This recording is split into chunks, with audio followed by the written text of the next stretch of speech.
പാതിരാക്കിളി ഒരു പാൽക്കടൽ കിളി ഓണമായിതാ തിരുവോണമായിതാ. സാറെന്ത് ചെയ്യുന്നു? പണ്ട് ബിസ്ക്കറ്റ് കച്ചവടമായിരുന്നു.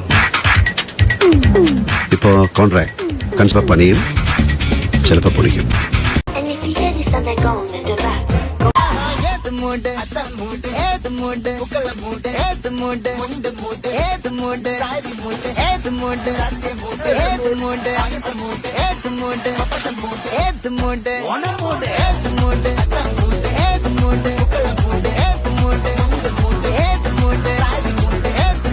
സുഭദ്രേ, ഇന്ന് ഞാനൊരു സത്യം മനസ്സിലാക്കി.